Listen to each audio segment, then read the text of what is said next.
The printer wheezed, then jammed with the pitiful clunk of plastic meeting resistance. I stared at it in silence. Page 408. Of course, it would be page 408. I stood up slowly, the air in my cubicle stale and humming with fluorescent fatigue. This wasn't the first time the printer had sabotaged a late-night audit. Our office tech had the personality of a gremlin and the reliability of wet chalk. But tonight, the jam wasn't what made my stomach tighten. It was what wasn't printing. I walked to the machine, pulled open the side panel, and eased the crumpled sheet out like I was extracting a nerve. The ink had smudged in the corner, but the numbers were still legible. That was the problem. They were too legible. Same vendor name, different invoice numbers, same amount, repeated within 28 days. I cross-referenced them again against the routing numbers. 3 vendors, 1 bank account. I sat down slowly and pulled the full report back up on my monitor. Highlighted rows blurred as I scrolled. It was all there, just quiet enough to slide under a surface audit, but not under mine. Fraud. This careful didn't happen by accident. Dummy vendors, shell payments, structured just enough to evade red flags unless you lived neck-deep in ledger logic like I did. I color-tabbed the sections, yellow for anomalies, green for mild risk, red for what the DOJ might call criminal exposure. The report was 408 pages of numbers, but the story it told was cold and clean.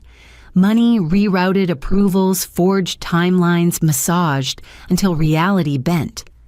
Somewhere between page 223 and page 367, someone had scrubbed their trail like a professional, but they'd missed a corner. That was enough. I backed everything up cloud, external encrypted USB clipped to my keyring. I even emailed myself a copy with an innocuous subject line, birthday gift list final XLSGEX. Old habit. It was past 11 when I opened my Outlook calendar. My fingers hesitated just a second before typing the meeting invite urgent Q2 compliance review. Immediate action required. I added a yellow triangle emoji, passive-aggressive maybe, but Grant Lexford never read anything unless it blinked or screamed. I selected the only recipient that mattered, Grant Lexford, CEO. Time tomorrow. Location Executive Conference, Room C. I hit send, sat back, stared at the screen. Page 408 blinked at me like a dare. The executive conference room smelled like lemon polish and denial. I was early, of course. I always was. Grant Lexford, on the other hand, arrived 10 minutes late with a smile that cost more than my entire week's grocery budget. He didn't sit right away, just hovered behind the chair, tapping his phone, radiating that curated blend of power and boredom executives mistake for charm. When he finally settled into the seat across from me, he didn't even glance at the report I'd placed neatly on the glass table between us. "This it?" he asked, nodding at the spiral-bound document like it was a menu at a cheap diner. Yes, I said steady but firm. It includes cross-referenced invoices, flagged routing numbers, and vendor registration irregularities. Page 233 is where he flipped a tab. Then another, barely skimmed the words. Color coding. Fancy. "It's not aesthetic," I replied. "The red tabs are potential felony-level fraud." Grant gave a small nasal chuckle and leaned back in his chair. "Corinne, I know compliance folks love a good witch hunt, but this... You're overthinking again. You do that." My jaw tightened, but I didn't speak. He continued, faux concern dripping from his voice. "This has all the hallmarks of burnout. Overwork fixation, connecting dots that aren't really there. Maybe you should take a few days. Step back. Burnout doesn't generate fabricated vendors," I said. "And it doesn't route $400,000 through 3 accounts linked to the same address." "Creative accounting," he replied smoothly. "It's a growth phase. You want clean lines in a muddy climb. Come on, I'm not here to interpret strategy. I'm here to report violations." He smiled, "And I appreciate your thoroughness. Truly." Then, still smiling, he tapped his phone a final time and stood.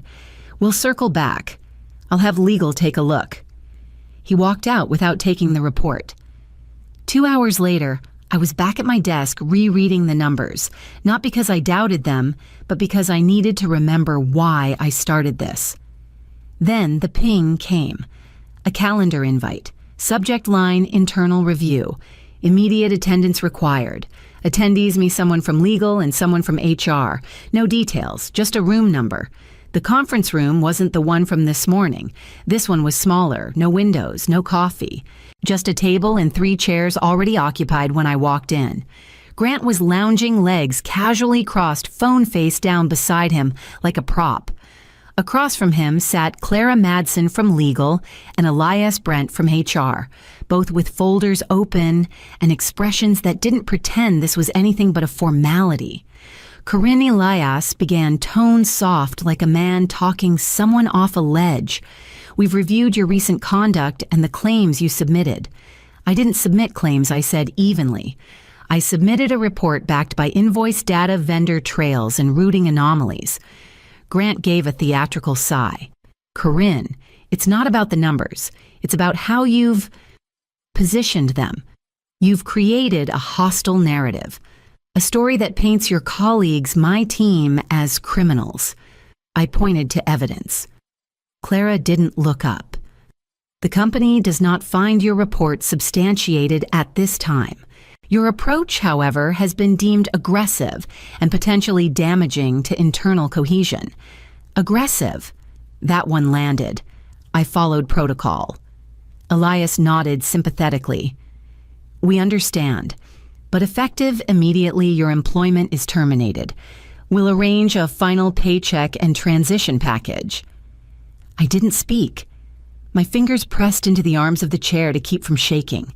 Grant stood, reached over to the report I'd left on the table, and lifted it like it offended him. Thanks for all your passion, he said. Then, with exaggerated care, he walked over to the corner of the room, opened the metal trash can, and let the report drop. Thunk. A hollow, stupid sound. That was the sound my work made. My voice. My months of calculations and sleepless nights. That was the sound of dismissal. No one said anything else. Clara closed her folder. Elias handed me a cardboard box. Just your personal items. We'll ship the rest. I walked out of the room on autopilot past familiar desks and quiet glances that looked anywhere but at me.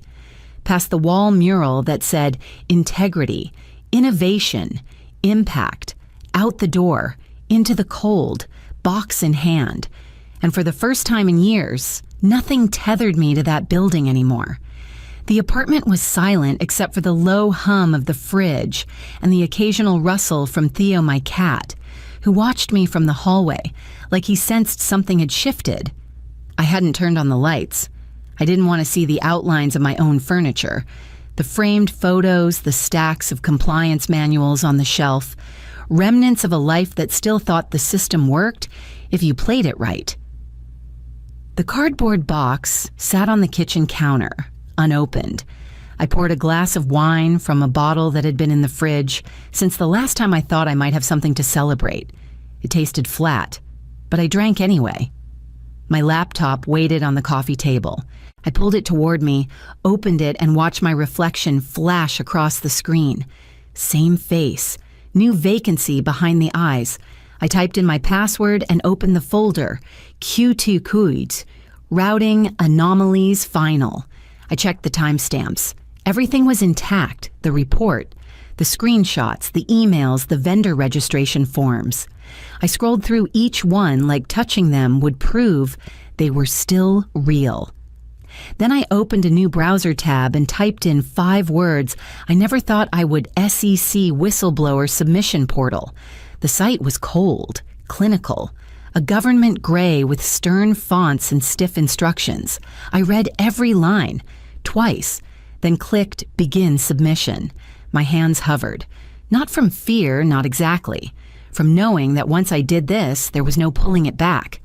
I entered the fields carefully, names, dates, bank accounts, internal documents. Every number I had obsessed over now had a home. I dragged the PDF into the upload window, watched the bar crawl across the screen like it might change its mind. Before clicking submit, I took a breath. I thought of Grant, of the sound the report made as it hit the trash of Clara's eyes that never met mine, and the word aggressive stamped across my record like a brand. Then I clicked, submit. A progress wheel spun. Then came a confirmation screen. No email, no reply, just stillness. I closed the laptop and leaned back, exhaling into the quiet. The days that followed were hollow. Mornings came and went without alarms. I stopped checking the clock. The routines that had once anchored me, task lists, calendar pings, status reports dissolved into quiet, pointless hours. My inbox sat barren except for spam and automated rejection emails from jobs I wasn't even sure I wanted. LinkedIn was the cruelest. Recruiters stopped replying the moment they learned how I'd left.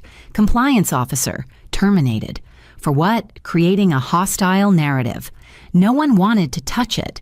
I kept opening the SEC confirmation just to prove to myself I hadn't imagined it. There was no follow-up, no call, no assurance. Just that cold string of numbers and a timestamp like a tombstone. I replayed the last conversation with Grant, more than I wanted to admit. Maybe I had overreached. Maybe I'd read too much into patterns that weren't really there. I thought I saw fraud, but maybe it was noise. I used to believe numbers didn't lie. Now I wasn't sure I could trust my own judgment. I sat on the floor by the window one night, a blanket around my shoulders, watching people file into the office building across the street. Suits badges take out coffee. No one looked worried. They didn't look like they were living inside a fraud machine. They looked fine. Theo pressed against my leg, purring like he didn't know I was radioactive. Then my phone buzzed. The screen lit up with a name I hadn't expected, Ina Quill. I hadn't spoken to her since I walked out. She'd shadowed me last summer, bright-eyed and skittish, always color-coding audit logs just to impress me. She was careful. Too careful to text me now unless something was wrong. Her message was short. No punctuation. Something's happening. Don't reply. My breath caught. I read it again, then again. And for the first time in days, I felt something in my chest that wasn't doubt. It was movement, shift, like the start of wind before a storm. I didn't plan to go back. I told myself I was just driving nowhere in particular, just to get out of my apartment, out of my own head. But somehow the road curved back toward downtown and muscle memory took over. The route to the office was etched into my spine. I parked across the street a block from the building I used to enter every morning at 8:02. Same reflective glass, same revolving doors. People filtered in, holding coffees, swiping badges. The world moved on like I hadn't ever worked there, like I hadn't walked out with a cardboard box and a report no one wanted to touch. For a long minute, I sat motionless, hand on the gear shift. Maybe Ina had been mistaken. Maybe she sent that message out of nervous instinct, nothing more. The building looked untouched, too clean, too calm. Then I saw the first sedan, black, government issue, no logos. It pulled up to the curb with a practiced ease, and a second car followed in tight formation behind it. 4 people stepped out, 2 from each vehicle. Dark suits, blank expressions, leather shoes moving in quiet unison. They didn't hesitate. One woman tucked a folder under her arm. The man beside her had something clipped at his hip. A badge, not security, not private sector. They moved toward the building with that eerie precision reserved for people who already know what they're walking into. My pulse picked up. I adjusted in my seat, heart thudding now, shallow and uneven. The glass doors opened for them like the building recognized who was in charge now. The agent with the folder strode to the front desk. I watched the receptionist's smile vanish. His hands began typing before she even said a word.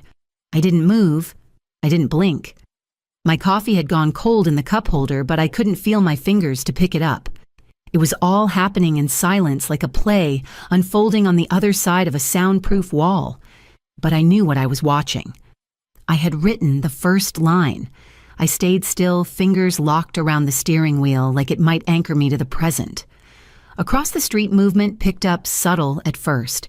a receptionist walking briskly, someone in accounting glancing nervously over their shoulder.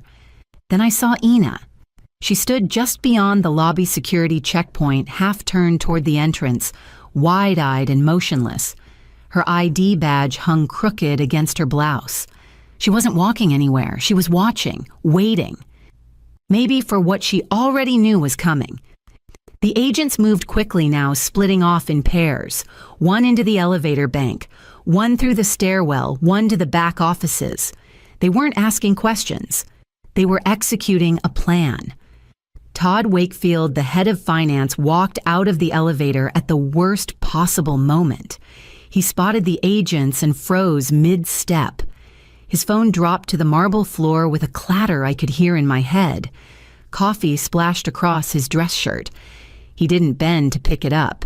He just stood there, eyes darting. Selene Atwell from Legal was mid-call in the open lounge. She paused, saw the badge flashing toward her, and her spine stiffened. Her lips stopped moving. Her arm holding the phone lowered slowly, like she was handing off a detonator.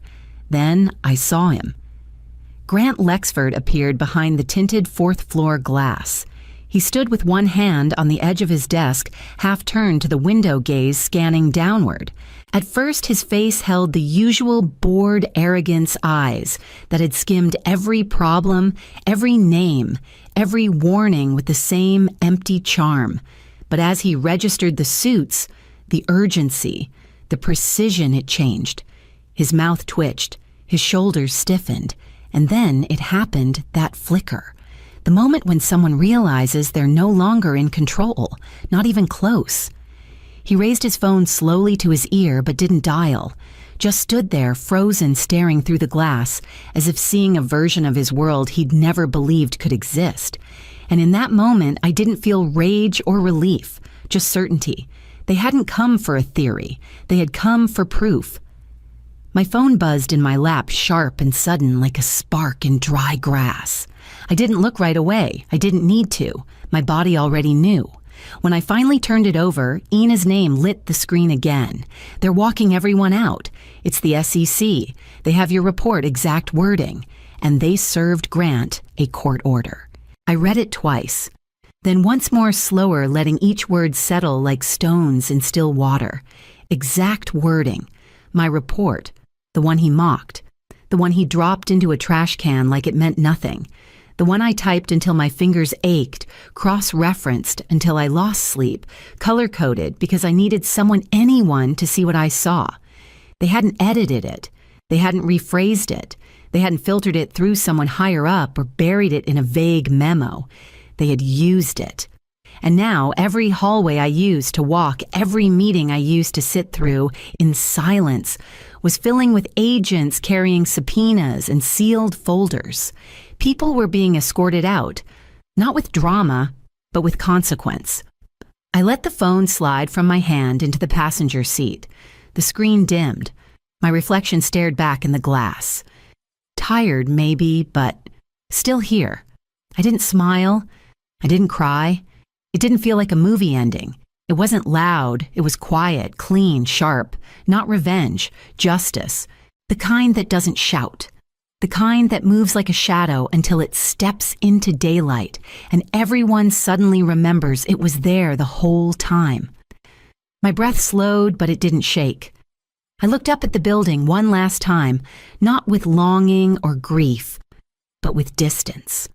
The kind earned after walking through fire and coming out carrying the match. I turned the key in the ignition. The engine rumbled back to life. And somewhere behind me, a man in a $1,000 suit was realizing the truth had been under his nose the whole time he'd just mistaken it for noise. I pulled away from the curb, slow and steady, like I was leaving a parking lot, not the battlefield it had become. The city around me didn't notice. Horns blared, pedestrians jaywalked. A barista laughed on the corner as she passed someone their drink. But behind me, everything was shifting. The building shrank in the rearview floor by floor, glass pane by glass pane. I didn't glance back. I didn't need to. I knew what was happening in there. The panic, the silence, the desperate explanations being rehearsed behind closed doors. Let them fumble through statements. Let them whisper in elevators. Let Grant stammer through whatever half-truth he was crafting, now something about restructuring or oversight, while the SEC peeled back every layer of his empire like spoiled fruit. Let them. Because none of it was mine anymore. Not the badge that once clipped to my blazer, not the stale morning coffee, not the sanitized praise during team meetings, not the glass nameplate that read compliance director like it meant something.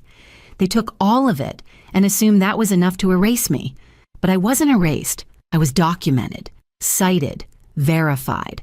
And now as I drove down the expressway with the wind teasing the edge of my window, I realized I didn't feel hollow. I didn't feel defeated. I felt precise. I had been called aggressive, overreaching, too much. All words meant to shrink me. But I didn't shrink. I gathered. I wrote. I submitted. And when they discarded my voice, I made sure it echoed in the one place they couldn't silence under seal under oath, with agents who carried consequences. They wanted me quiet. They got quiet. I changed lanes steady on the accelerator. The skyline shifted. New buildings rose. New spaces. I had no desk now, no office, no title. But I had something sharper. I had truth that didn't need defending. And finally, after everything, I had momentum. I parked on a quiet side street 3 blocks from a coffee shop I used to pass every morning, but never had time to stop in. Today I walked there without rushing. No lanyard around my neck. No inbox waiting, no mid-morning check-ins or calendar pings, just space. The door chimed softly as I stepped inside. I ordered a black coffee. Nothing fancy, no syrup, no foam, just bitter and hot, something honest. The barista didn't recognize me. No one did. I was just another face in the morning shuffle. A woman in jeans and a coat too thin for the wind, sitting near the window with her hands wrapped around a paper cup. Watching. Outside, the crowd pulsed. People hurrying, phones in hand, badges flashing, deadlines clinging to their shoulders. I used to be in that river swimming upstream against systems too big to notice their own rot. Now I was here, on the outside, dry. I didn't have a new job. No offers in my inbox. No apology letters. No compensation package for the damage. The law doesn't hand you closure with a ribbon, but I had something they couldn't redact. My name was still mine. My work was intact, verified, and used. Somewhere Grant Lexford was sitting in a glass conference room with counsel on one side and agents on the other, explaining how nearly $3 million walked out the door under his watch. And me, I took a sip of my coffee. Let it burn. Let it ground me. No one cheered. No one handed me a plaque. But I knew. Ina knew. The SEC knew. It wasn't revenge I'd handed over. It was fact.